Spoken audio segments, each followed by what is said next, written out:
I have to have jelly. I can't just do a biscuit just by itself. I need jelly on it. So I can't do too much bread if there's not like some moisture. Yeah. So I could never do pancakes without syrup. If it doesn't have syrup, then I'm gonna have to pass on the pancakes. Unless it's a nice, tasty pancake, like with some. Even if it's tasty, I can eat pieces of it. Sometimes the pancakes I make, I can eat like because I always use oil though. I always use oil or butter, so it has something on it. It's just I guess maybe it's just different for me because like I just can't. I like bread, but I can't do a whole lot of bready things. Oh, so for me, a pancake. I can eat bread by itself. I really could. If it's some good bread, like, you know what I mean? And see, for me, that would be like,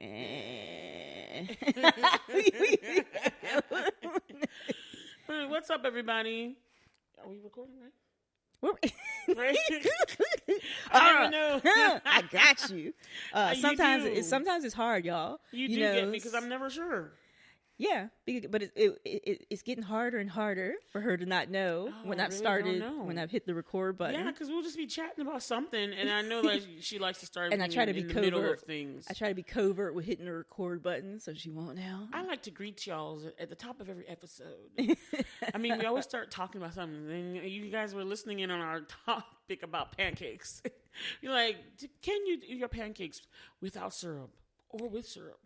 Or with what else? Tell us. I cannot. I must have syrup on my pancakes and waffles. And I'm not that fond of waffles. I mean, I don't dislike them. Yeah, they can be really thick and like. It's too much. They can much. choke you, honestly. Yes. Some of them like soak up the syrup and then it's like, it's still dry. Yeah. Yeah, I don't like those, especially those thick ones and they don't taste like nothing. Ooh, no. It's just, child, that's that choking. When they were like, Lego my ego, I'm like, you can have it. That's great. What's up, everybody? It's your girl, Triple F Queen Bola. No tagline, Whitney. And we are BlerdTalk with Bola and Whitney. Yes, we are. How y'all doing? We back in the great room, y'all. We're on the couch still. We're not in the studio because it's so comfy, and we have just had some why wonderful. You have to tell them this because they can't see us. Like, but that's why I'm telling them because they can't see us. Oh my goodness. Since we can't show, I'm telling. Okay, you know what, Sonny?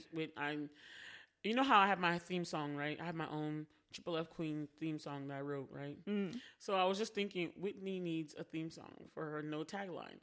So I was thinking about it. I didn't get very far, but I was like, I gotta tell you, like what I came up with. What do you got so far? I was like, no tagline wit. No tagline wit. Always on her techie vibe, but she can keep it lit. Hey, no tagline wit. No tagline wit. And that's all I got. I like that so far, though. I was like, I need to work on it some more, but I did do some. I like the start of it. I'm liking it. That's good. So you can have your own little theme I'm here song for too. it. Snap, snap, snap, snap, snap, snap, snap, snap, snap. So what's going on today, Whitney? How we doing? I'm doing good. What are you blerding out about? Oh my gosh, so many things, y'all. Like, I'm not gonna lie. Within the last time we talked to you guys, like, there was an explosion of stuff that I just ended up getting into, and so many things. I have honorable mentions that we're not gonna talk about, but I will be blurting out about two things. One, Bridgerton season 2, my honorable mention. It's just too awesome. I can't get into it because I know, Whitney, you haven't watched it. I have started it, but I just haven't finished it. But Bridgerton season 2 is the bomb. I love it. I'm gonna +1 on your Bridgerton Blerd Out because I am blerding out. Oh, it's not my Blerd Out. It's my honorable mention. Okay, I'm gonna honorable mention as well because it's not my high five. Yeah. Bridgerton was like the bomb. I watched it like twice. I spent I was home Sunday because of an injury, so I was just like, I kind of like watched. I had it playing the whole day that Sunday because I fell asleep, and then I fell asleep. And I was like, oh, I didn't watch this episode, so I went back. So it's just like the whole day was just Bridgerton. Like, gotcha. I was in love. I loved it, and I just enjoy. I think they upped the ante on this season 2. It was just really good. Okay. So y'all need to cop that. I can't do that. I can't roll R's. Well, I can't roll R's, but I can make the Wookiee sound in my throat, though. Is that good? It was close. It was like, that sounded like a car screech. Like, anyway, it was pretty close. Another honorable mention. I really like the Adam Project. So that one's on Netflix. Y'all go watch that, peep that, cop that, whatever you want to do. It's really nice. Like, father-son story. It's just nice. So What's I the like premise? It's basically it's like sci-fi. It's a sci-fi adventure where it's the story about a young boy who's lost his father, but then his future self crash lands back in time after the father has died, and so he meets his younger self. But he needs his younger self in order to plan because his father was the one that came up with the idea for time travel. Like he came up with the science and all that kind of stuff. And then the world in the future is all messed up and everything, and all this stuff happens. But then, and it's played by Ryan Reynolds. Ryan Reynolds is the older young boy. He's the boy at older time, so he comes back to his past self and enlists his past self help to change things. So it's like a nice little adventure, and it's actually by the same guy that did Free Guy. Yeah, so it's both of them working together again because they both worked on Free Guy's script and everything and produced it, and they both did this one. And so it was just really nice. And then you got to see Mark Ruffalo and Jennifer Garner work together again after like 13 going on 30. And you're just like, oh, you see them together. Because we never got to see that. You know what I mean? So I thought that was nice. And also has, what's that? The one from, she played, oh God, I'm blanking on her name. The green one from, oh my God. The one in space. The Marvel movie in space. Green Lantern? No, the Marvel movie that's in space. Marvel. We're all Captain in Marvel? No, all of them are in space. Like it's a group of them. Guardians of the Galaxy? Ooh, why could I not remember that? Crazy. What was her name? Gamora? Thank you. I don't know. I was thinking Roxana or something. Gamora. What is her name? Maybe you were combining Rocket and... Yeah. What is that actress name? Roxanne. It's not Roxanne. You Roxanne. don't have to turn on the red light. Oh my God. Walk the streets for money. Oh my You God. don't care if you're wrong or if you're right. What is that? I know, I can't remember who originally sings it, but I like the version from Moulin Rouge. Oh, okay. I thought Have it you was supposed to be a you've funny seen song. Moulin Rouge, right? No, I thought it was Roxanne. You've never seen it. Roxanne, I'm gonna You've be never your seen man. Moulin Rouge? No, actually. We've talked about this before. I have not seen Moulin Rouge. It's such a stylistically beautiful movie. It reminds me a little bit of like Across the Universe as far as like the styling and the colors and stuff. Yeah. I know everyone talks about it, but I've never seen it. Anyway, what was that actress's name? Gamora. What's her name? Oh, dang it. Let me look. Zoe something. Zoe Saldana. Thank you. Wow. Well, you gave me the Over 30 beginning because brain. I couldn't come up with for whatever reason. I I wanted to couldn't call come her up with Jessica Alba, but that is not the right person. When's the last time I've even seen Jessica Alba? Has anybody seen Jessica Alba? No, I haven't seen her in a long time. But she's also in the movie as well, and it's a very nice watch. I thought it was nice. Also, Abbot Elementary came back, another honorable mention. Oh, came back? There's a second season? There was a hiatus, actually, for some reason. So they never got to finish the first season in the first place. Those, network TV shows usually have hiatuses, though. But this one was there was an issue that stopped them from producing the show. COVID? I don't know if it's COVID or something else. Injury? But I don't know what the issue was, but the show is finally back on. Because I saw a couple hilarious. episodes of Abbott Elementary when I was getting my hair retightening during a previous hair retightening. Whitney has me. Sorry, the girl who lady. I shouldn't say girl because she's like my age. I call myself girl though. Sorry, getting existential on this. Anyway, oh my God, the lady who does my hair. That makes her sound older, though. The lady that does your hair does not make her sound old. Just, okay. The lady who does my hair, a female that does every time I go there, she's like, she has something new on, and she gets me hooked on these shows she be watching. So what you got for honorable mentions? Okay, yeah. So I'm gonna Bridgerton season 2 as an honorable mention. Yes, y'all watch. But my Blerd Out this time is going to be, I'm going to give Abbott Elementary an honorable mention, even though it would have been from a month ago. But my Blerd Out is probably going to be The Last Kingdom on Netflix. Because when I got my hair retightening yesterday, that's what Whitney had on. And then she got me hooked on this one now. Is The Last Kingdom good? It is. It's very good. It's about the, it's I don't know how to describe.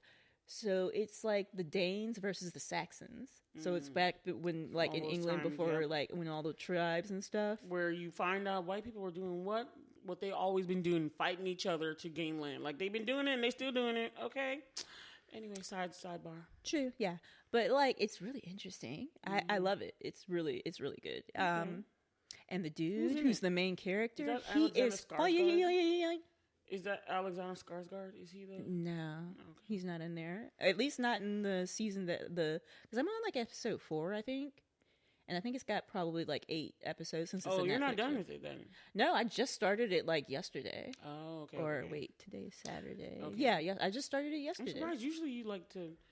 Well, no, you sometimes blurt out about stuff you haven't finished. Yeah, That's yeah, fine, yeah. That's fine. Just like I blurted out about Centaur World before I finished it. Mm-hmm. But go ahead, girl. I got one more that I'm like super blurting out about, and that is Six the Musical. Oh. I think me and my mom are probably going to see that this year, that we're going to go to New York and see Six. But I got like taken in because I was listening to one of my YouTube music playlists, how you can put it in radio mode and it'll just play stuff that seems to make sense based off that song. Mm-hmm. So I think I was that. playing like, We Don't Talk About Bruno or one of my other I like love that song. or one of my other like let's not show get into it, tunes 'cause I'm gonna songs. start singing. I know, I love it. Or maybe it was Satisfied. Anyway, it was one of my show tunes thing, and it just like goes to this song, and I'm like, this is fire. And it was the song I was listening to was Ex-Wives, which is phenomenal. It is so catchy, and I love it. And it's a nice little way to remember how each person died. Divorced, beheaded, died, divorced, beheaded, survived. Yeah, one Divorced, survives. beheaded, Only one survives. died. Him, actually. The last one. But tonight, for you, we're live. I Oh, love you it. remember the song already? You learned it already? I don't know like all of it, but I just know that part because it's like the really like it's the beginning really part. high, okay. And they do like the note, and they're like, I'm like, get it, girls. It feels very so like dance or where disco. did you see this performance? I didn't actually see the performance. It's only that I listened to it, and then I was trying to get my mom. I wanted my mom to listen to it like a week ago, and I played it for her. She was like, "Oh, that sounds good." And my mom loves like, I don't know if it's that specific period, but she does love stuff like that. So like, what did I tell you the name of it is? I've forgotten that quickly. The Wives of Henry VIII. Yeah, the show the Showtime show that's about The Tudors. The Tudors. Yeah. So she loved that show that So used to she be on might like this Showtime. then. You guys are gonna go watch it? Yeah, because she really liked she also liked the other Boleyn girl and stuff like that. Oh, okay. So I don't know if it's Wait, that your mom likes specific. period pieces? She Is likes. she I gonna don't like know. Bridgerton? I've never showed her Bridgerton. What? She never watched Bridgerton? She has not. She I mean, might sorry, like no. that. Sorry, I'm thinking of Downton Abbey. No, she loved season 1 of. Well, actually, she's already finished season 2 of Bridgerton. Okay. And she told me it was really good. I liked it. But she can't spoil it for me because I haven't finished it yet. But I was thinking, you said Bridgerton, and in my mind I thought Downton Abbey. Oh, okay. No. Because That's I'm a like, good one too, though. I like it Downton is, Abbey. but I don't They have know- a movie coming out soon. I don't know if she's into period pieces or if she's into that specific period of kind of like the Killings and the beheadings. what's his name? I have forgotten that quickly. Henry VIII. I mean the show, Tudors. The Tudors. I don't know why I keep blanking on that, but like, Oh, she just likes his story because the other Boleyn girls about them too. yeah. So I don't know if she likes that specific like family period and stuff about that, or if she likes period pieces. Period. So I'm not quite sure because it depends That's on. confusing. Period pieces. Period. I know, right? So if she likes period pieces, period, then yeah, I would show her Downton Abbey. But I don't know if there's enough action because with like the Tudors, people were Downton getting Abbey, it's beheaded totally and romance. people were like, If your there mom were doesn't like wars and stuff romance- going on. If your mom doesn't like romance, I don't know. She likes romance, but her favorite genre is really kind of like suspense thrillers. Yeah, but there's some stuff going on in Downton Abbey. It's There very are, interesting. but I just don't know if that's going to be her genre or Enough. not. Okay. Because I got you. because I'm not sure. Like I said, I'm just not sure if she likes period pieces or if she just likes the Tudors specifically. Because of what goes on, because there's a lot that goes on in that particular story. Yeah. Ooh, child. Okay. Well, my last honorable mention would be the series Woke. I talked to you about this, but I don't think you remembered. I remember. It's an honorable mention only because it's starting back up again, and I watched season 1. It's basically where there's a black comic. He wrote a famous comic, but then something happens where he got mistaken for another black person who was like they were a suspect in a crime, and then he gets taken down to the ground Even though he's like a famous author, he got taken down to the ground. No one cared. Just is about how he got basically police brutality stuff that happened to him, and it like messed up his worlds. And then he started listening. His pen started talking to him, and then all this stuff happens, and he's trying not to be a sellout and write a really good comic, and it's just really funny. So I'm just happy that it's back on Hulu. It's been a while, but it's back for season 2. Been so long. You sang this song already today, Whitney. So please show me what it is that you want to see. Danger! Get on the floor. My shoe. Sing it. He was always like shouting. That's why he was. Him and DMX were always like shouting, like, "Hey, baby, X. X, Right. Oh, what you really want? What you really want?" And Mr. P was always like, oh my Mystical. God, I just messed up my throat Oh vocal cords with that. Girl, you okay? Okay, so I'm going to talk about my blurs out. But my blurred outs are 2 things that have been nominated and won awards. These are the big awards. So one is an Oscar-nominated documentary, and the other is a Grammy Award-winning music. Okay, so I'll talk about the music first, but I already let Whitney listen to the song. But the person that won Album of the Year for the Grammys this year was Jon Batiste, and he's like a really prolific jazz music. He's just a musician, I would call him, because even just sticking him into one category is not accurate, because jazz is like what he learned, what helped him in his education, but he takes that and puts that through all the other type of music because he's from New Orleans, so he's got all that in there with him. The rap, again, because he's a black man. He's got all of these other things fused in. Southern living, Southern music styles are all mixed in, So he made this wonderful album called We Are, and after I heard that he won, because I saw Jon Batiste because he's the band leader from the Stephen Colbert Show, and I watch that all the time. Like religiously, I didn't know that. He's the band leader on that show. Yep. Oh. So he plays with all these different people all the time, but he makes other music. He also wrote the music for Soul and won an Oscar then. And so I just didn't know he had his own album that he had released. But I knew he had music. I saw the video, I saw pieces of it. And I was like, oh, Jon Batiste got a video, but I never watched the video. So I didn't know about the whole album. But then I saw he was just winning Grammys left and right. He was nominated for 10 Grammys or something. And he won 5 of them. Wow. 6 of them that night. But he won Album of the Year, We Are. And I was like, wow. And I loved his speech. He was so positive. He was shocked even that he got it. And I decided to listen to him because everyone was talking about how great it was. So as soon as he won, I'm not going to lie, his stream went up 900 points. That was an actual thing. But I listened to that album and I was like, wow, this is a good album. I could see why he won. The music is just nice. It's a vibe. It's fun. It's very positive and uplifting. You want to dance. You want to listen. I just thought it was fun. I really enjoyed the album. And so if you guys haven't listened to Jon Batiste, We Are, y'all need to go listen to that. Watch it and let me see you wobble. Let me see you shake. Whitney, no, I've been singing that little part from his Freedom song. But I love that song because it's about being free, and how you like to dance and feel like that song is a jive for real, a good jive. So hats off to Jon Batiste. He won so many more Grammys for that work. But really, his whole album is very, very good. So y'all need to cop that and listen to it. Jon Batiste, We Are. Okay, We Are.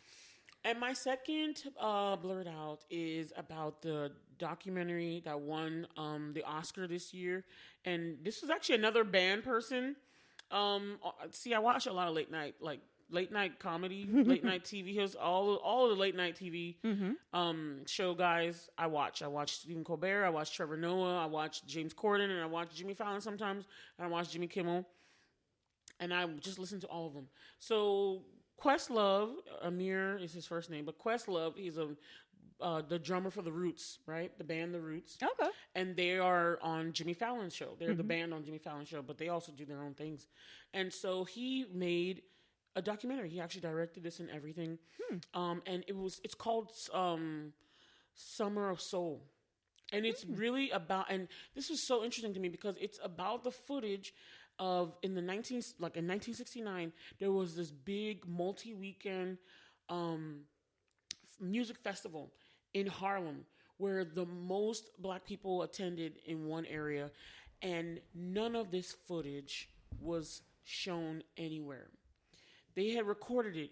It was something, especially, and it was like a big thing for black community at that time, especially because it's been after the civil rights movement years where so many of their leaders had died and all the unrest and everything. And Harlem was still going through a lot of problems, still is, you know.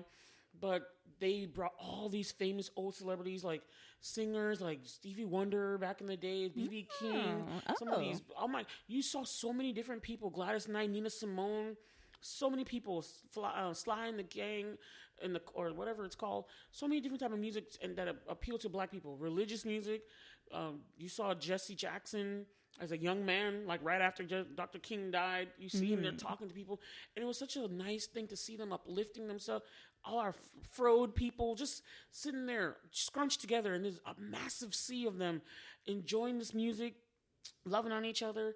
And it's just it was so sad that this footage was rotting away in a basement for 50 years. Nobody saw it. Nobody knew it.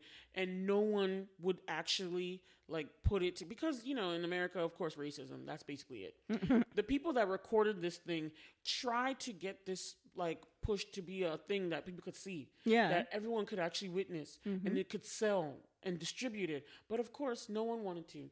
They called it the Black Woodstock because it had all these soul, like Gladys Knight and the Pips, all these people. It was so many bands, so many artists, so many different genres of music. People came together. It was uplifting to the black people. Like they would talk about black power, black love, you know, helping themselves. Even you had the Black Panthers were actually doing security for them because the police would not really be released. They didn't want to be released to do any of the security. So the Black Panthers actually took it upon themselves to be security for the event. And it's like they took care of themselves. They did what they had to do. This documentary not only had that, but it was cutting through history and time. Like in between you seeing the footage of the concerts or the festival, really, you also saw the people talking about the people that attended, some of the attendees, some of the musicians that are still alive that were there during that time in the 60s. Yeah. That were actually in that moment. They talked about that moment. They watched the footage themselves and remembered and reminisced. And it was like, watching this was like watching religious history, cultural history, fashion history, civil rights history, music history, all of it in one, because it was like you were seeing all these different parts. Like they would talk about Dr. King in this one. They would talk about the uprisings, and then they would show this kind of music. They would talk about all the gospel music in that time and what people did, and they would talk about the fashion, and you see the fashion displayed in the cool style of the burgeoning 70s, you know? And I just was like, I was in awe watching this thing. And I was like, I can't believe no one showed this to them during that time, that people didn't see this on the wide. And it was almost as if that thing never happened. But it did, and it was big when it did happen. It was so huge, but they didn't let them distribute it. They didn't let them see it, and then it was so sad to see how the end. I was like, this big celebration, this big historical thing, and then you just see at the end and the sadness of the people that attended. That they were like, wow, I forgot about this footage. I forgot about it. It was just like a memory. And he was like, when they were there, it was so surreal because it was like they had never seen anything like this before. And then he was like. In one of the guys, he was very young when he went, but he was like, when you brought that back up to me, he was like, I know this happened. I was like, he was like, he forgot. And he was like, this thing actually happened. He's like, yes, it did. And he was just crying with it. And it was just so sad because I was just like, why did this constantly happen for black people?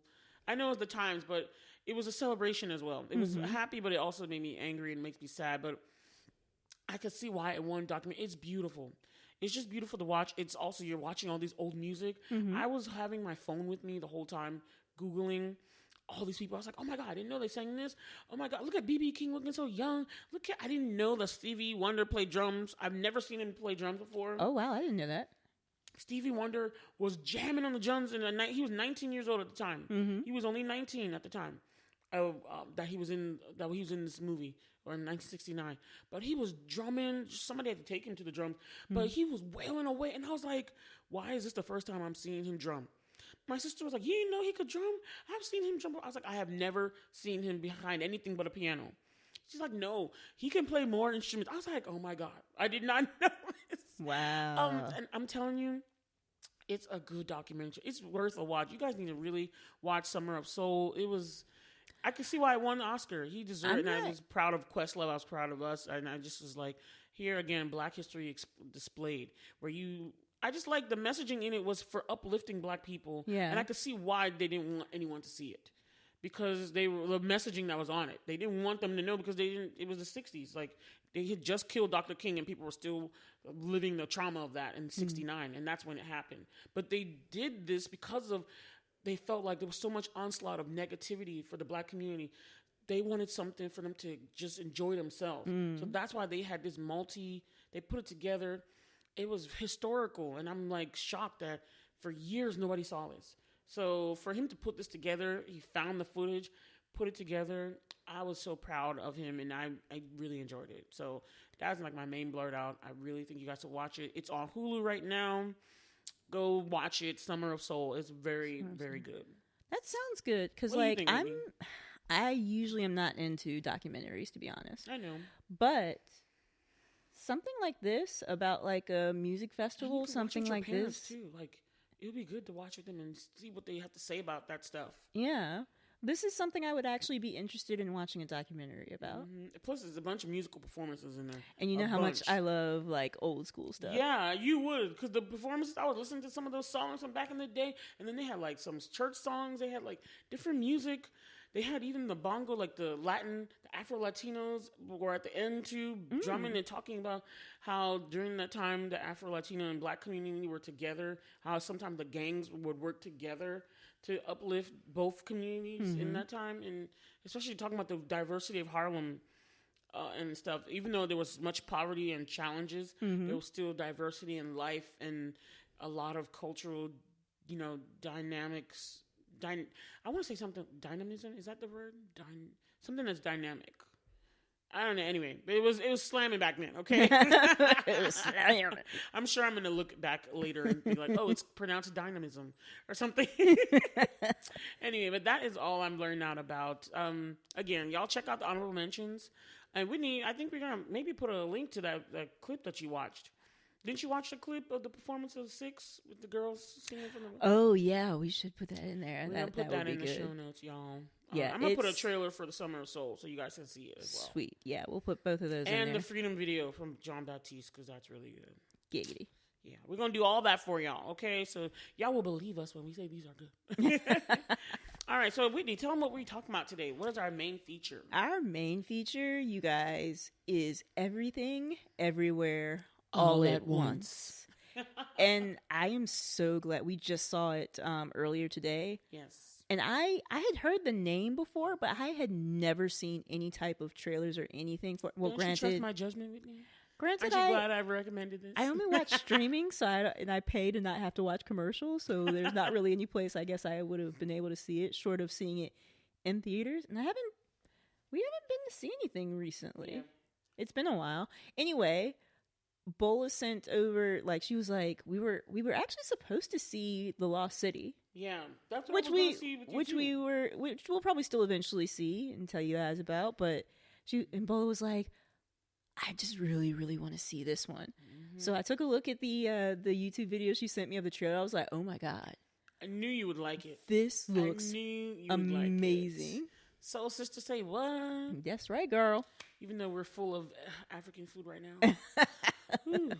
Yes. Oh my god, so good. Oh, that's I'm gonna tack on the Blerd Out moment. Eba with F-R soup. Shout out to Bola's mommy and her sister for putting together the containers for us. Because oh my god, that thing came up in the midnight hour. You know, we both came out of the theater. We're like, I'm hungry. And then I called my mom just to... And Bola had the nerve to look at me and say, do you want some Eba, Whitney? And I'm like, yeah, I have been asking you for months. I know. You guys need to Google what Eba and F-R soup looks like. It's a staple Nigerian food, and it's so yummy. You eat with your hands. It's a mess, but it's really, really yummy. It's so good. You'll be like sucking your fingers off. Like it's like finger looking good. It's literally finger licking good because you use your hands to eat. It's like you don't need no fork. You don't need no spoon. You just scoop that. But yeah, anyway, you guys, it's so satisfying. We were both wearing like mini food comas. Yeah, we are. Still a little bit. Trying to get out of the itis, y'all. Trying, y'all. We trying. But anyway, Everything, Everywhere, All at Once. I'm so glad we saw it because this movie was just... thebomb.com. It really is. And it's... You used the word before, Bola. You said surreal. Yes, it's very surrealist. It's very random in some points, but it's got like a core message of love, trauma, family. Think of me, babe, whenever she got it. some sweet talking girl comes along, singing a song. Look with your heart and hear with your heart and you won't hear us. You better stop, 'cause I really love you. Stop. I've been thinking of you. Look in my heart and let love keep us together. Whatever. I will. I be trying to cut it.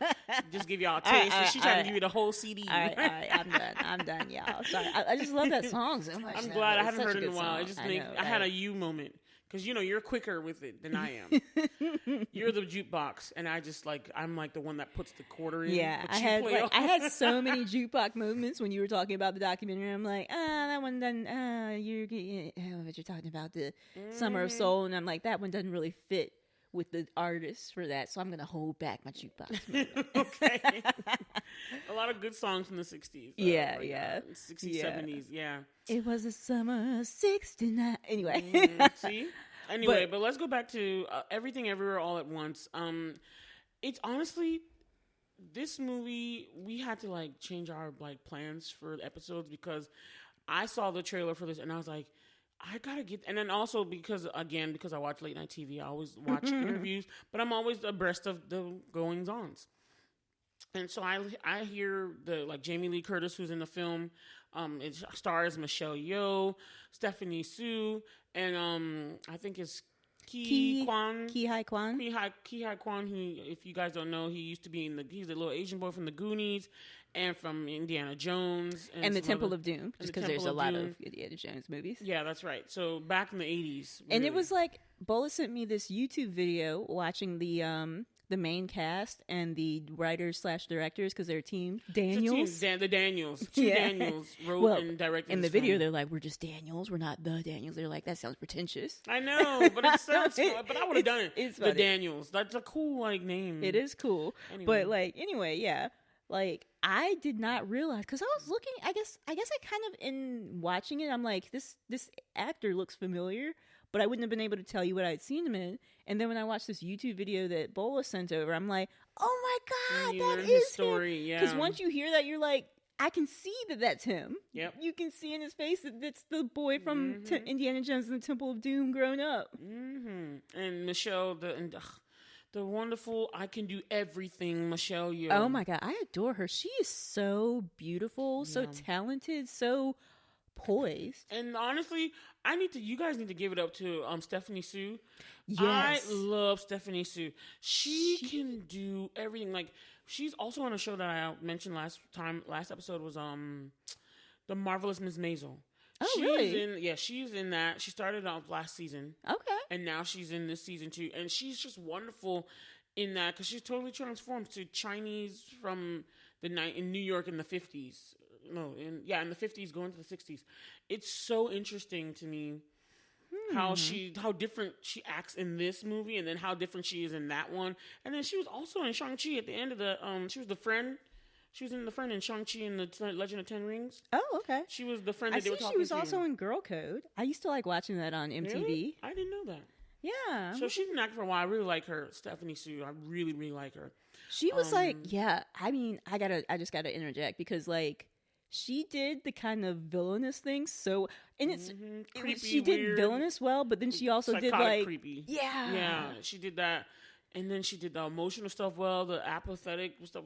She just was all over the place. She's really talented. They all were. But this story, guys, it's so unique. So, okay, we're Let going me to talk read about you a the different... synopsis. Oh, yeah, go ahead. Yeah, because for me, it's a really hard movie to describe to someone what it's about. It's so surreal. Yeah, so an aging Chinese immigrant is swept up in an insane adventure where she alone can save the world by exploring other universes, connecting with the lives she could have led. Mm-hmm. So, yeah, super surreal. Yes. Super crazy, but, like, there's a core heart element that... It pays off so well. It does, and I think that's pays off so well. For any movie or show, any story. Because you look at... Now, I haven't finished The Walking Dead, but back when I used to watch it, I mean, I read things, and I believe it to be true. They're like, Walking Dead... I don't know how it's doing now, but like the first few seasons or whatever, it's such a good show because it's the zombies and things are almost secondary. They're like, it's like the setting, but the thing that makes the show so good are like the characters. And that's the thing for me for like any story, like it has to have a good basis, either good characters or great plot or something. They both have to work in tandem together. Even if it's something fantastical happening, like a fantasy story or sci-fi. Or like this is something very surrealist. Those are like the wrappings. It's like it's the wrapper, but like it's not the base has to be really it has solid. To be solid. Yes. Exactly. The base and the core has to be solid. So it like a good prime example of something where it's like the wrapper was everything and the core message was not. So, like it wasn't solid. I felt like when I watched Sorry to Bother You, I felt like I was getting like melted chocolate. Like the wrapper was awesome, bang, whatever. After a while, even the wrapper was weird. But like the core message, it just fell through. Like I didn't understand why the purpose of this film. I watched it and I was like, this was the dumbest thing I've ever seen. I was like, why is this being hyped up? It was overly hyped and there was no payoff at the end of it. It didn't make sense to me at all, and I was mad that I watched it. It was nonsensical. I can't because it was surrealist as well. You have this whole thing about this guy. He's working as in a call center. You get that part. That part of the story was going well until the part where he gets in this organization, and he's trying to make these lofty like metaphors about labor and all this kind of stuff, but it falls through because of what ends up happening, and it's like it doesn't make sense to me. I just was like. I was just like, I wanted to stop watching so much, but I was stuck in the theater. And I was like, okay. And at the end of it, I was like, maybe there's some payoff. But there wasn't. He ended up turning into a horse anyway. And it was weird. No, it was not a good Everything, one. Everywhere, All at Once is also super weird. It's super weird, you guys. I'm not going to lie. Duper weird. But the payoff is there. It works. If they hadn't made it as weird as it is, I feel like, for some things, you either have to be where it is or you have to take it like really far out. You have to like go almost like too far. Like not too far. There's some things where the people don't go far enough. It's like I can see the potential, but they didn't push it far enough. And for this, it's like it's super weird, but they pushed it so far in the weird thing, that it just works really, really well. Where the surrealist elements work to enhance the story main message, as opposed to the surrealist elements just being there for shock factor. That's what I didn't like about that's what I didn't like about Sorry to Bother You, because it's like I don't get this this shock factor thing that his organization that he thought he was doing well in and progressing in, on the back end they were actually turning their employees into horses that are buffed up and with large penises, and it was like, what was the point of this? It just became a thing, and it's like, I don't understand this, and it didn't make sense. And so I'm like, and you only focused on those elements, and you're like, to this day, I was just like, I don't even know if this film was really about what he said it was about. Like, I don't get the labor, I don't get the pay, I don't even get what happened to the character at the end of the day. But in this film, you see the surrealist elements, and it just works so seamlessly with what their main message of love and dealing with trauma, the immigrant family. It was just, everything was so nice. Like by the end of it, I was like, I wanted to cry. Like I actually called my mom at the end of this. Like my friends, you guys had gone into the bathroom. I called my mom and I was like, Mom, I just want to check in and see if you're okay. I love you. Because that was what was going on in the film. Like it was about a mother and daughter. That was the family main that thing. was like they needed to get back to each other. It was about the whole family, but I feel like the main core part of the story, a mother loving her daughter, and also causing trauma to her daughter, so much trauma, which I feel like it's not. I mean, it's an immigrant story, but it's not just an immigrant. I feel like this is any family. Yeah, like your parents can cause you so much trauma because they're the ones that, for like most of your, like, you know, people who get married and stuff, you know, have families, you love them so much, but like for like a lot of your life, they're the people you love the most. Yep. So being that you love them the most and that they most, you know, in a lot of cases love you the most, they can hurt you the most. And sometimes they do unintentionally. And like sometimes I feel like this is almost like it's just universal. Yeah. That people do you harm without meaning to. Yeah, and they mean well. It's because they want so much better for you, or they don't want you to be like them. All the things that they hate about themselves, they don't want for you. So they really try to get on you about things. They're like, I don't want you. I mean, sometimes I see this with my niece. I often get on her about certain things just because it's like, I don't want this for her. And sometimes it might be like, Auntie's nagging. But I'm like, no, I need you to read these books, you know. You need to read. It's important. You can't just be on your phone all the time. You know, it's very important for you to be able to read and understand and do all this stuff, you know. And so it's like, it might seem like, oh, Auntie's getting on you, but it's just like, I want your future to be good. But it's like sometimes parents come at it that way, where they really they want the best for you, or they don't want you to turn out like them or something like that. You know? They don't want they don't want the world to harm you. That could be another one too. Yeah. Because I know they want to shelter you from stuff, which also could be harmful. Exactly. Yeah, exactly. Sheltering kids from stuff. They want you to make tweaks or changes to yourself so that the world won't see this nail that it wants to hammer down because you're sticking out. And it's like it's understandable because I know that's for Liam. My parents love me so much, and I adore them and love them so much. But my mom, she is like a mama bear. She is like the epitome. Excuse me. Something went down the wrong way. Sorry, everybody. Okay, good. My bad. I don't know if that helped to put more stuff down my throat. Okay. Sorry, y'all. But like, she's like, because you guys know how I sing all the time. And my mom was talking to me the other day, and she was like, Whitney,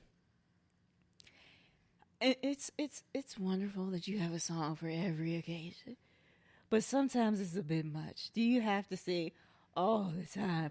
I feel like people are going to think you're kind of weird sometimes. And I'm like, yeah, I mean, that's true, Mom. But sorry, unfortunately for you, you and Dad loved me so well that I just don't care what other people think. Sorry. Right? That's what's up. So, and she just smiled. But it's like, inadvertently, I think all parents at some point cause trauma.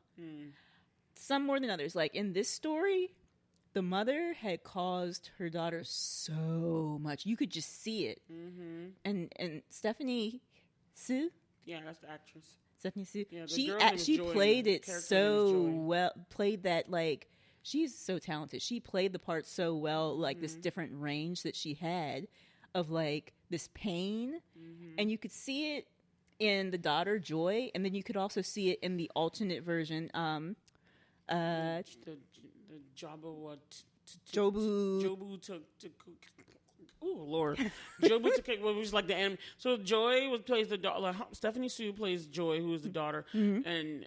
Well, there's multiple versions of her. Yeah. But in another version, she's this Jobu Takukwe or something. Yeah. Something really weird, but she's like the big enemy. She's the nemesis. She's the nemesis of the whole film.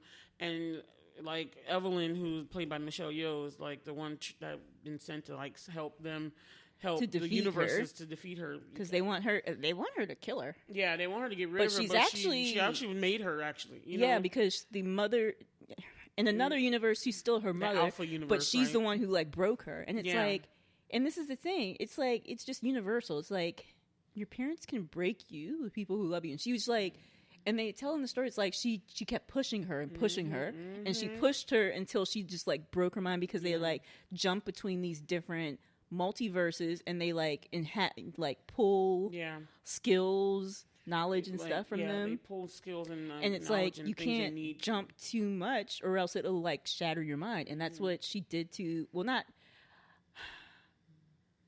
What was her name in the Evelyn? Evelyn didn't do it, but Evelyn's other multiverse counterpart did it to her daughter, and broke her and turned her into this like super menace. And she became, and she's like nothing matters anymore. And she was able to live, like she was able to live. She experienced everything at once. Yeah, she basically the title. She experienced everything everywhere, all at once. And that's kind of like, I think the title is so apt for the film too, because it's almost like when you have this kind of trauma and pain dealing with your parents, and it's like you don't know how to talk to them, and it's like all these things can overwhelm you, and you feel everything everywhere all at once, and it's like the flood of the emotions, the flood of the anger, the everything, it can just overwhelm you. And I thought that, I don't know, I was thinking about it as soon as you were talking. I was like, yeah, this pain that she was having was like that's what she was experiencing all her lives at once. And she was going seamlessly through them that nobody else can do. Like, without jump, she didn't even need to do all that stuff. She was just like, I'm inhabiting my persons. And it's so interesting. And crazy how she did it. And we're sorry, you guys. We were going to have another guest, our friend Rosie, but Rosie had to work, so she couldn't sleep. But Rosie had some really great observations. She's like, she really wanted to not be alone, because she was like, when her mind broke after branching out to all of these different multiverses at once, she's the only person who can see all this. And she was like, I didn't come here to kill you. She wanted someone else to see what she saw, to experience. Everyone saw her as a danger to the whole world and everything.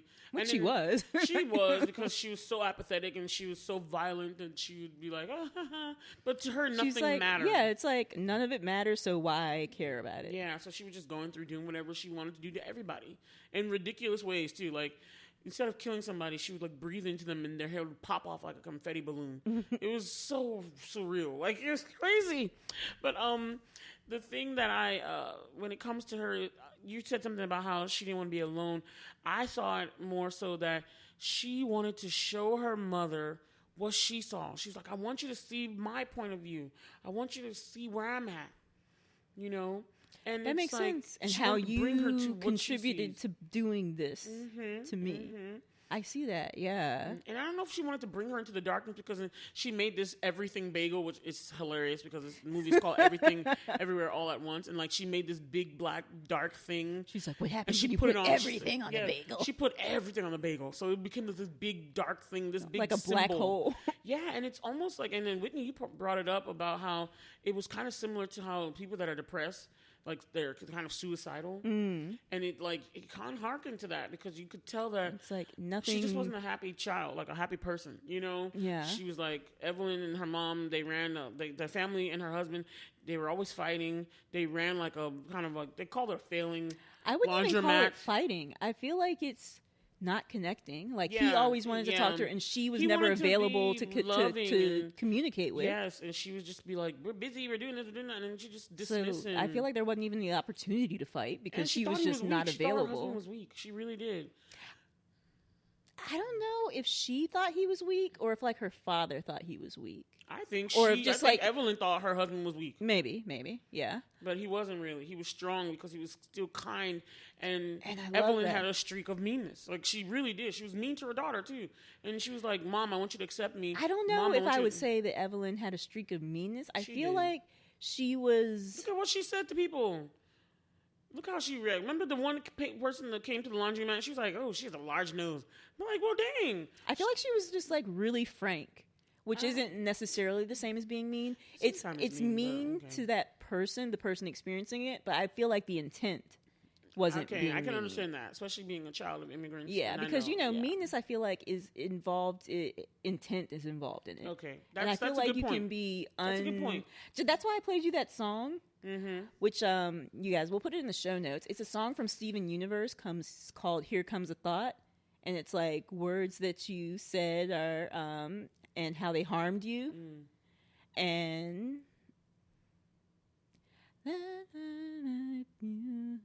But anyway, it's a really great song. It's like, because I really like that line about, just like I said, words that you said and how they harmed you. And that's what it was for Joy and her mother. It's like these words that she says, they harm her, and she's not realizing the damage that she did, because that's like the same thing that her dad did. And it's like she's continuing the cycle, which is interesting. Now thinking back to the YouTube video you sent me, because they were talking about the donut, and it's a circle, and it's like the circle is represented throughout the movie, which I didn't pick up on until I watched the YouTube video, because it's like it's coming full circle. Yeah, the father almost was the originator of this sort of trauma. Yeah, because he passed it on to his daughter, because it was like she was never good enough. I felt like at the end of the film, we figured out that her father made it seem like he didn't want her because she was a girl, or that he wasn't proud of her at all. That he was judging her all the time. Yes. And then she ended up doing the same thing to the daughter. But she loved her daughter, you could tell, but it's like she just did not know how to communicate that without, like, instead of, she wanted to tell her daughter, like, I love the scene where the daughter was going off with her girlfriend, her like love interest girlfriend, and she didn't want to. They had already been fighting because the grandfather was coming into town, and she did not want to tell the grandfather that her daughter was a lesbian, and she was like, "We're not going to talk about that. She's just a friend." And Joy was just getting pissed off at Evelyn, but then she went into the car and she's like, "Wait a minute," and then you could tell in that moment she just wanted to say, "I love you. Be safe," like a mom would, but she just said, "You need to eat healthy. You're getting fat." And then it's like, yeah, wow, man. And also, which was another, like, Michelle Yeoh is just phenomenal anyway. But another just scene with Stephanie Su. Yes, Stephanie Su. Was when Evelyn told her father that this is a good friend, and you saw the look on Joy's face. It just, you could see the shatter. It's like a shattering. You could almost just feel it, like. My mother is just like, she's never going to accept me. She wants her to stand up for her because this is who she is. She's like, I love this girl. You need to, you're accepting it, but you don't want, it's like a shame to you that you don't want to tell my grandfather this. So it's like, it makes her feel even more worse about herself, you know? So it was like, there's so many dynamics. And then so honestly, much trauma. I love her husband. Her husband is like one of my favorite characters in this whole thing. I love the two ladies, of course. Well, there's also Jamie Lee Curtis, who was hilarious in it, actually. But I love her. Probably my favorite person in this film is the husband, because he's amazing, patient, and kind. But it was sad to him because it's like, in the middle of all the stuff that was going on, he was like, he drew up divorce papers because he's like, it's not working. I'm trying to reach you. I'm loving and caring, and you're not giving me this back. And it's like, he didn't know what else to do. He's like, maybe you were like, well, actually not in their world, but in a different multiverse universe. It's like, maybe you're right. Maybe we should never have gotten married. And she's like, I never said that. He was like, but I can see it on your face. That was hard. That was like, damn. And then she kind of confirmed it, because remember when she went into the multiverse where she was like a kung fu legend? Yes, and she was like, my life was so amazing when I didn't marry you. Exactly, and she said it to his face, and I was like, oh my God. I was like, wow, you're such a bitch. I was like, you have this awesome, nice man. He's like going to the trenches with you. And I love, and he was always cleaning up her, helping her with a mess, her unconscientiousness, because she was not considerate of other people's feelings. Is what that's the word, considerate. She was often inconsiderate, and she didn't think about how her words might affect people, including, like, strangers and stuff. So, like, when they were at the tax office with Jamie Lee Curtis's character, and she was like messing the stuff up, her husband like brought cookies and stuff. He was always like smoothing things over for her with his kindness. Yeah.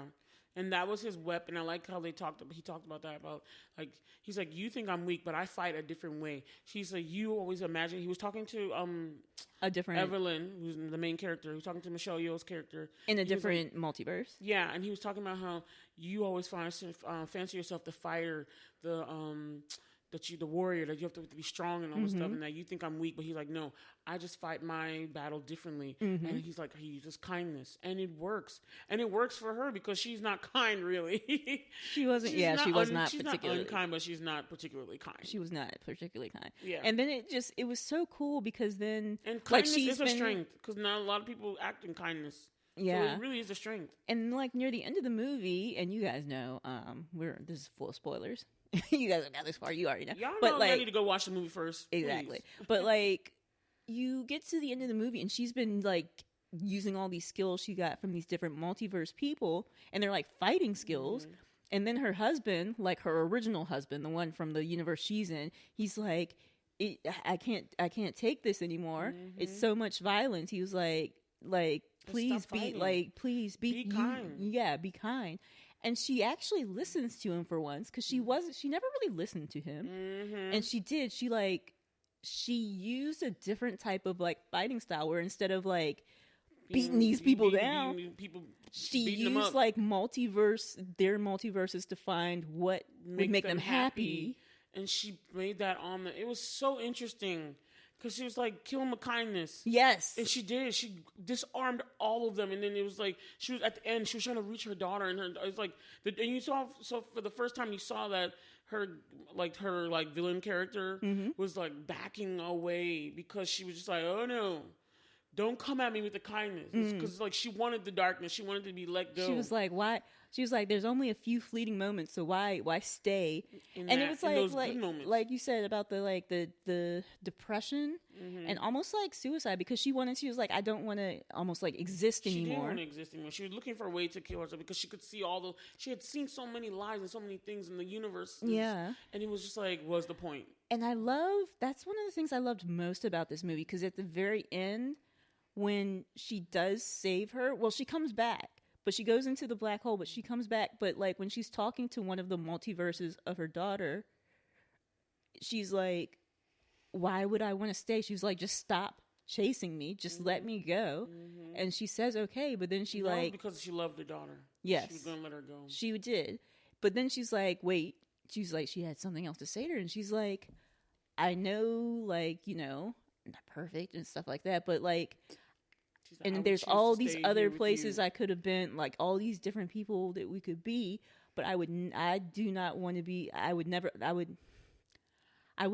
anywhere else but here with you. Yes, she said and that brought her back. Yeah, and it's like, there's so much pain in the world, but despite all of this, I would not want to be anywhere else but here with you. And that can be enough for someone. Yeah, it was very deep. It was very deep. Like this movie, even though there's all this surrealist stuff, we're gonna get to those and parts. A lot of wacky There's stuff. such wackiness in it. We're gonna get to those parts, but I wanted to take a time to really focus on the depth of this film, so that y'all will understand when y'all go. Like, these are the things you're looking for. You will see these, like, I know you will see some, like, what is this? Because some people don't really like those kind of films where they're like surrealist and they're like, this is not normal, this is not happening. I mean, right now, if you watch some films of this time of age, like the multiverse thing is actually becoming quite common. You know what I mean? So it's like you can suspend with reality for just 2 hours and just deal with what is happening in this film. You're never like unaware. You're learning as the main character is learning, because this thing is happening to her and she's getting introduced to the multiverses and all this kind of stuff. So you're going along the ride with her, and everything begins to make sense as you're going along. So it's not like you're just left in confusion, like some people's films. Anyway, but we want you to understand, like, this movie did the surreal things really helped to bring home that story, to bring home that messaging of love and how to heal what the damaged relationship. It's really a relational movie. It was about repairing her relationship with her husband and her daughter. Even she made a friend. I remember in an interview I was listening to Michelle Yeoh, she mentioned that portion about how Jamie Lee Curtis was like her main antagonist, but in one world where they had sausages, they had hot dogs for fingers, where human beings had, not just them, but all human beings. Crazy, yeah, it was so weird. They had hot dogs for fingers, and it was like a love thing to put the hot dogs in your mouth, and like mustard was coming out of your mouth. It was so weird. Oh my God, y'all, it was so weird. And they even explained how the hot dog fingers became the normal for everybody. I know that was... Like, they went back into, like, the Cro-Magnon era, and then they showed, like, the regular person with a hand being defeated by the hot dog hand person, like the Neanderthal. You're just like, so everyone with a regular hand just died off. So crazy. It was hilarious. But it's God. Like there was like a separate love story where they were like lovers. They were like lovers, and so it's like she saw this and she was like, oh, this person could be a friend. So, like, they ended up doing this love dance with their hot dog fingers, and she stopped seeing this because Jamie Lee Curtis' character played like the auditor in the regular world, where she was basically the enemy. She was the IRS person. Yeah. But then in another world, she was like this person that was like trying to beat her down, sumo wrestler powers and stuff.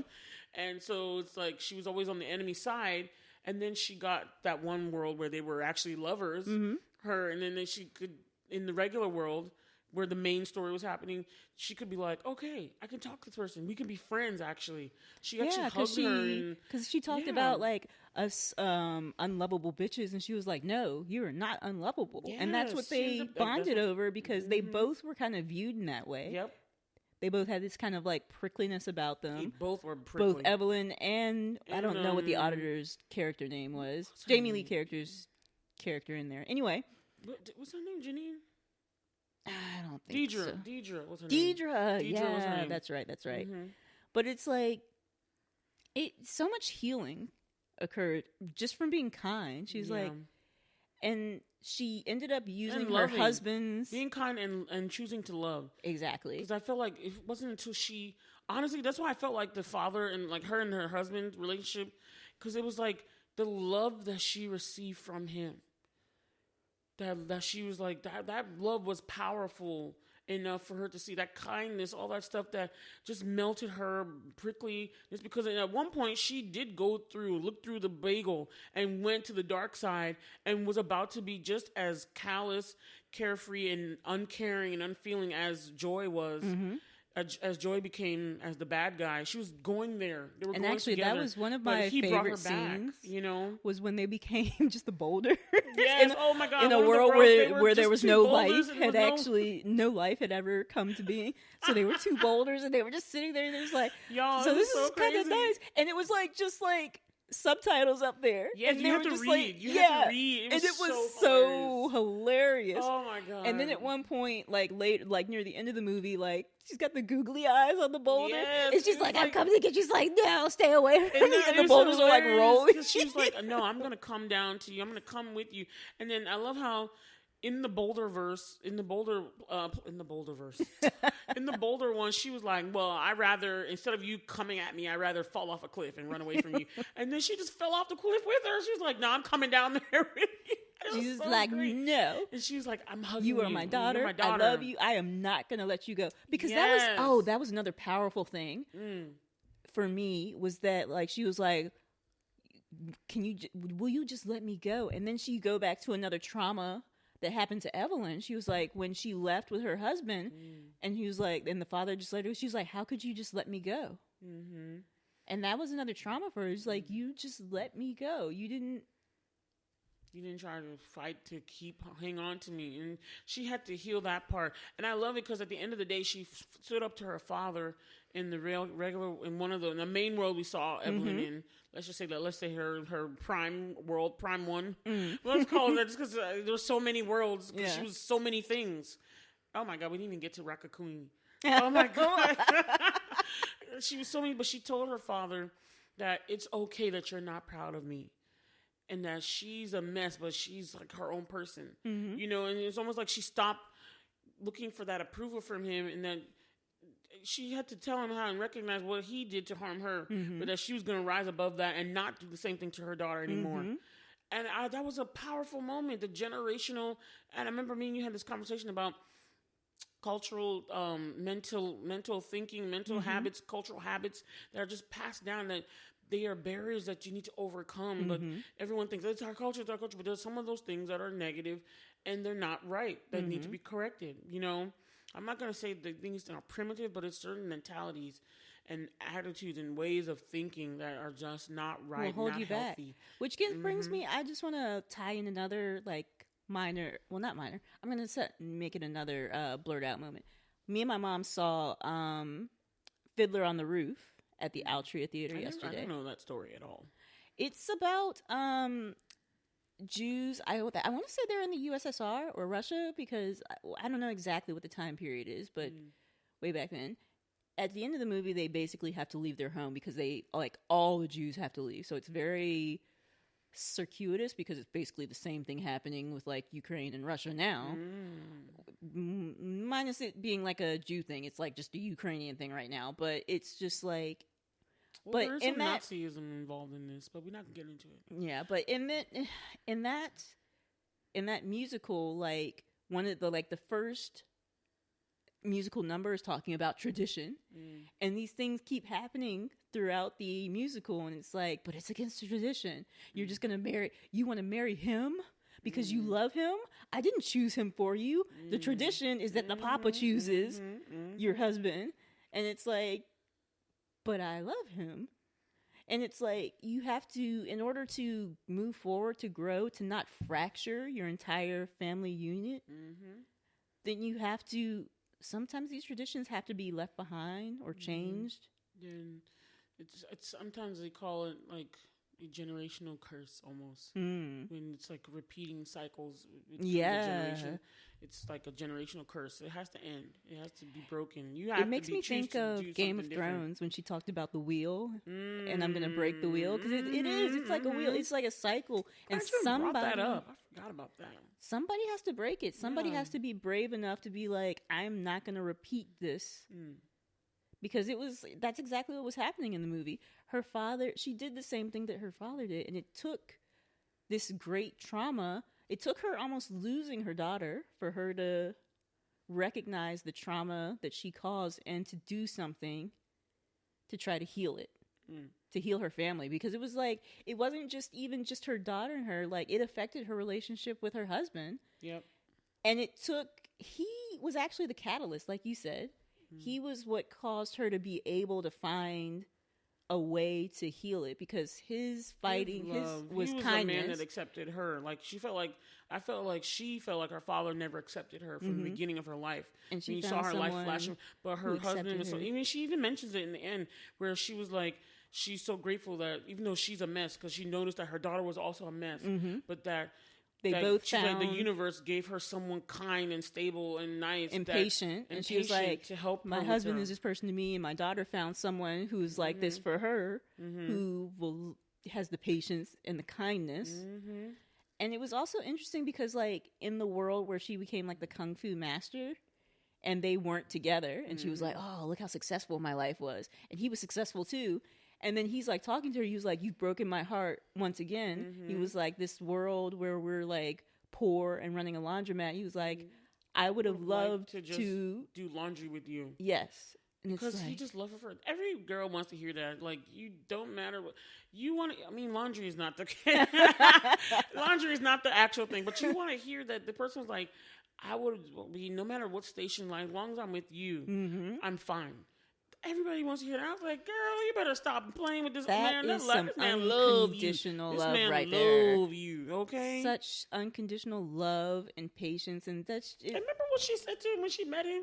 She's like, "Oh, what are you doing here? You should be in America and very poor." I was like, I know. She just like said whatever came to her head. She never considered what she. Oh my god. Okay, so let's get into this. And then when she came back, she was like, I went to this world and I was successful. Come see me when I never met you before. And then like when you came back, you're like, I have to tell him how successful I was when we worked together. Exactly. Like, wow. Like, so callous. Wow. So callous. Yes. But, okay, so let's get into the real fun stuff of this movie. That's all the deep stuff, y'all. Okay, We love it for that purpose. But let's get into some real stuff. First of all, I want to say that with this film, you're not just getting one genre movie.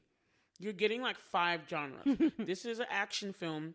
This is a comedy. This is a sci-fi adventure film, excuse me.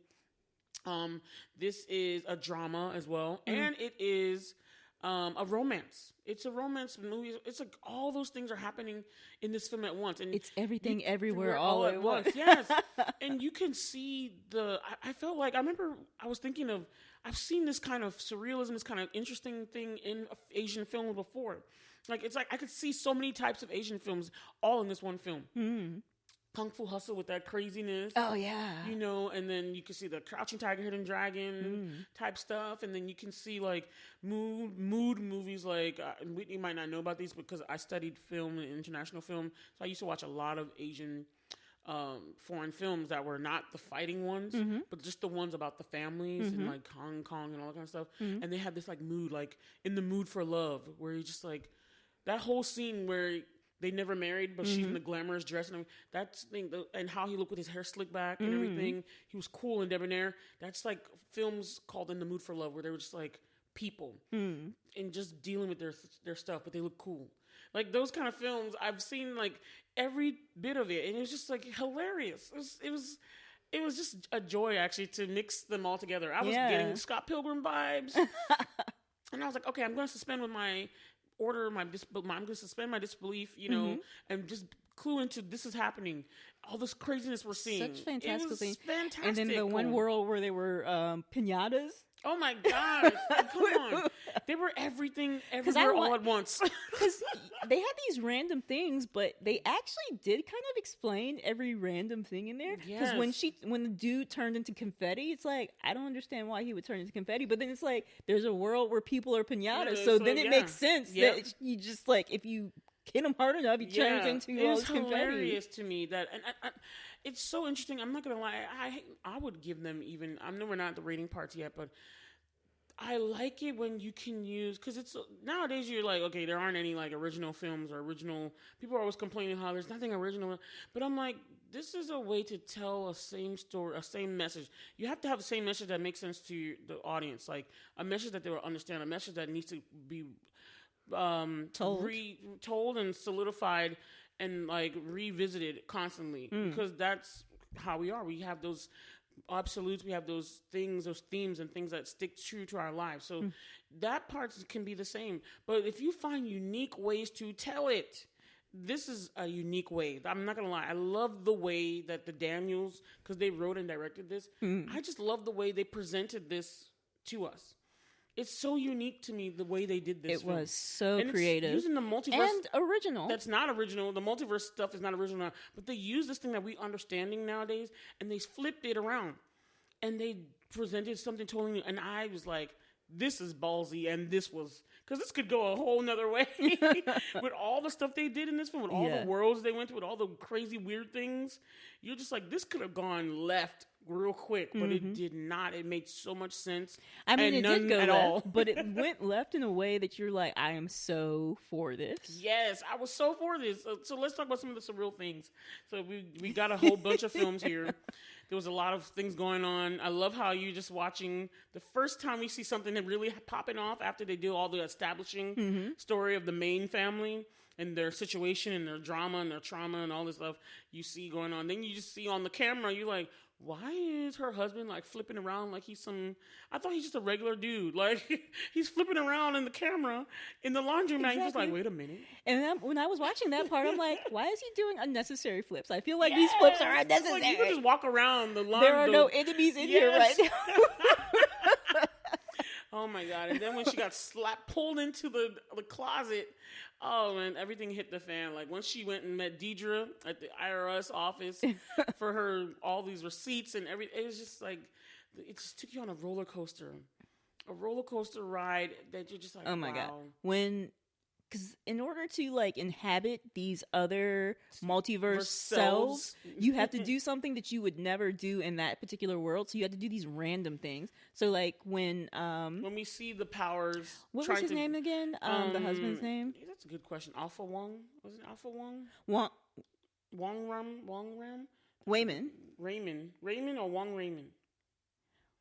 Waymond, which is interesting. Yeah, but like Waymond, he oh man, where was I going with that? But the first time that he like uses one of it, he eats an eraser.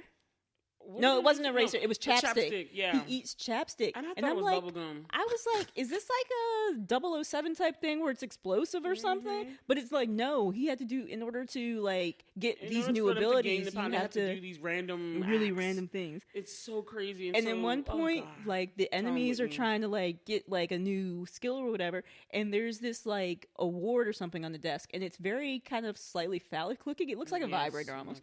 And they have to get it up their butt to get the new one. And he pulls his mask down and he keeps trying to get his Oh my gosh. and she keeps like they're fighting happening. And she's trying to keep him away from it. And then you see like she's kept the other dude away from it. And then you see one of the other enemies like come in slow motion through the air.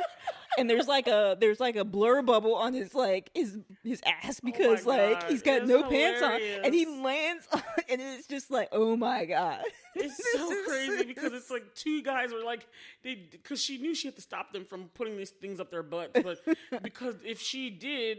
If they get those things up their butt, they were going to be able to get new skills, collect their kung fu skills from another realm or another life, and they were going to be able to defeat her because she had her kung fu skills, but she did something different to get those.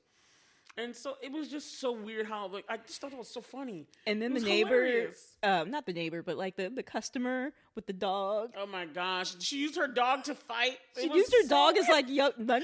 I'm like, dog lovers would have a field day about this. I'm talking to PETA.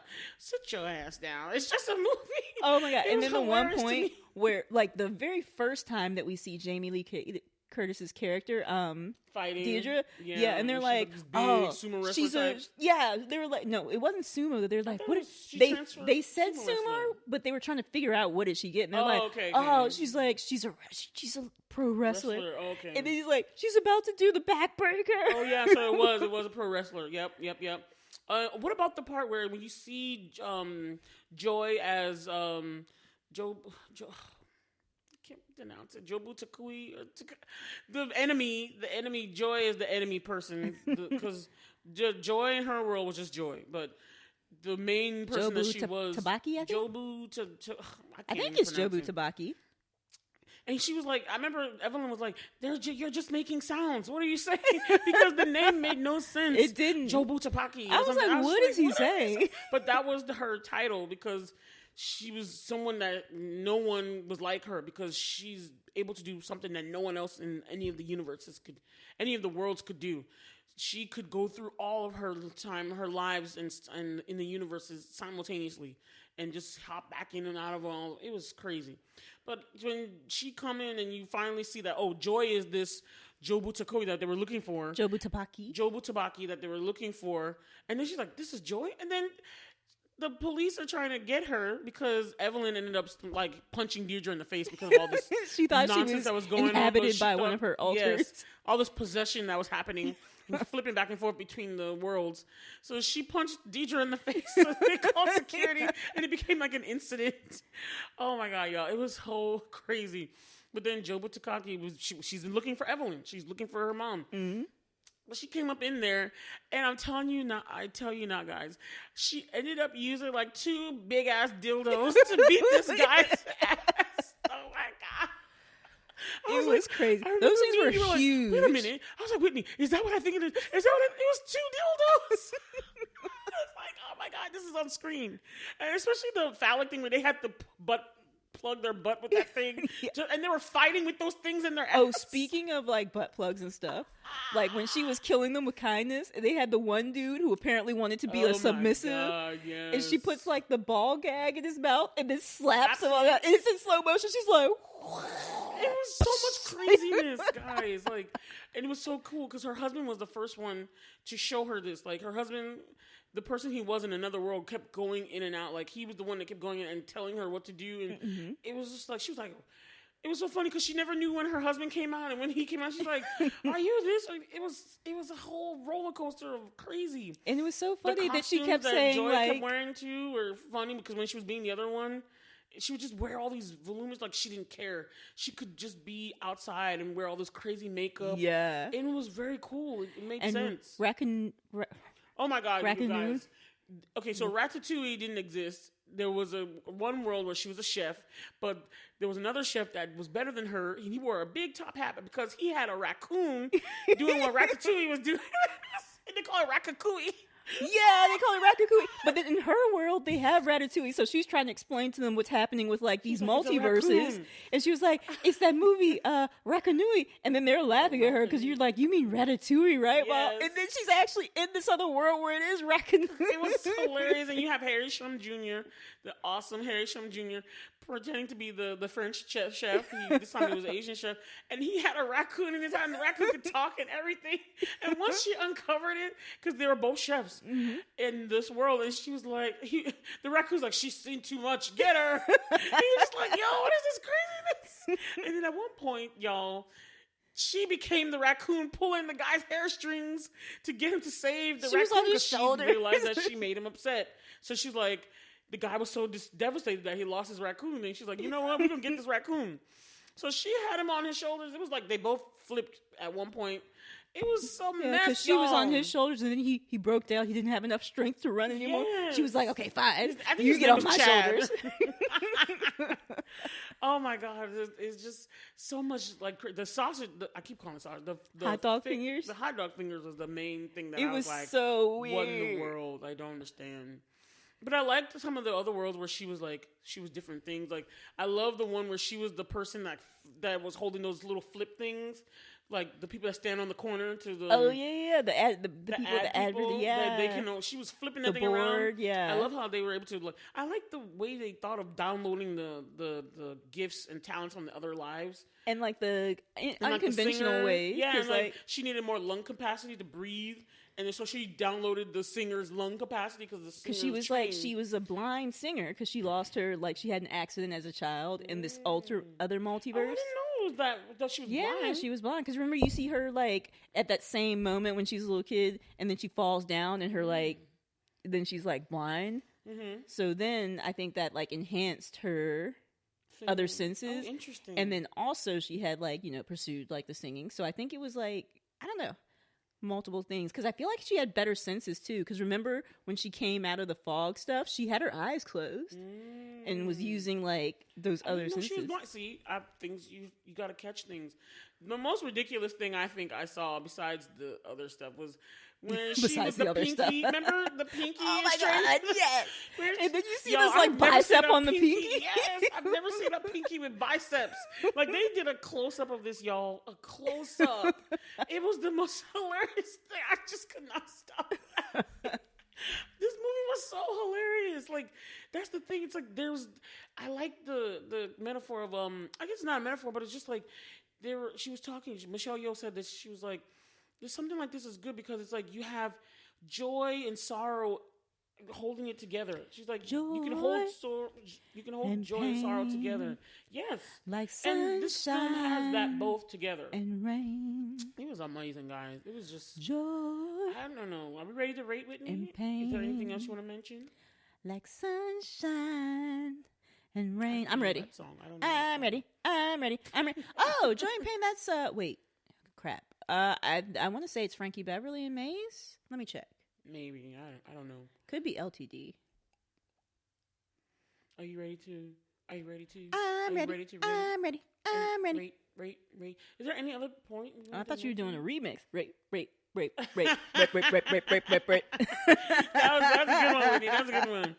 I don't know what else to say about this film, but I was like, you guys, wherever you are listening to this, if you can get to the theater, you need to go watch Everything Everywhere All at Once. And if you guys are in the Richmond area, the only place that has it is Bowtie. Is the Bowtie Theater. Or Movieland at Boulevard. Yep, Movieland Boulevard. Is the technical name, but it's, Go watch it because it's amazing. Even we were stuck, we enjoyed this so much. We stayed there chatting about the film after the fact, and then the guys that came to clean up was in there, and then he started chatting with us about it too, about how much he loved it. Now he wanted to watch it again, and it was just cool. We were just all bonding about this film, and we were like, yeah, it's amazing. So it's a good film, you guys. Take your family, it's an amazing take your film. loves. I will up your good to amazing. Yeah, I'm not gonna lie. As much as it's not for everybody, family film, because there's some people who just can't get into it if it's too weird. But it's really but good. it's amazing. and it's weird. artistic, I'm not gonna lie. It's and artistic. it's original, and it's so heartfelt. Yes, you will. It's got all these other rappers, but at the end of the day, it's so heartfelt. Shed a tear. Yes. You know, like that music that's always in the 90s. Oh yeah, you know they did it in Family. Yeah, I already have that's the Family Guy. Yeah, exactly. That's. Oh my gosh! So I'm sorry, we're blurting out about this movie. I'm so glad we decided to talk about this. I am so glad that you suggested seeing this. My life is more enriched for having seen this movie. Yes, it is. Because it was it's so original. It's so awesome. I really want to see if my mom will be down with it, but I definitely would try and show my sister. I don't know. I don't know. I want to see if my mom will be down with it. I was thinking about the same thing too. Because sometimes we can get down with weird stuff. My mom is something she's it's a little too weird for me. Yeah, but I feel like it made sense though.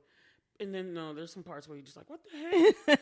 But it was just, I don't know. Okay, we'll think about it some more. But all of you that are listeners, just go and watch it. I'm not throwing away my shot. I'm not throwing away my shot. So I'm just like my country. I'm young, scrappy, and hungry, and I'm not throwing away my shot. So I'm gonna give it a shot. When this comes out on streaming, I'm gonna show it to my mom. Because sometimes I'm surprised by the stuff she loves. Because when she liked Step Brothers, I was like, I never thought that she would have liked Step Brothers. Wow. And she thought it was hilarious. Your mom would probably watch it over my mom. I have a hard time getting her to watch anything that's not a Korean drama or Korean variety TV. Speaking of, we really need to work something like an Indian movie and a Korean drama or something in here. I've been telling you, Whitney, you need to watch them.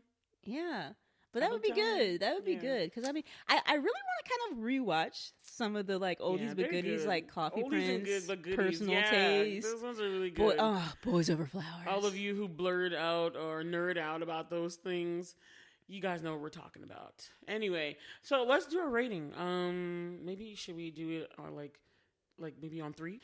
3, 2, 1. 10 glasses. No monocle.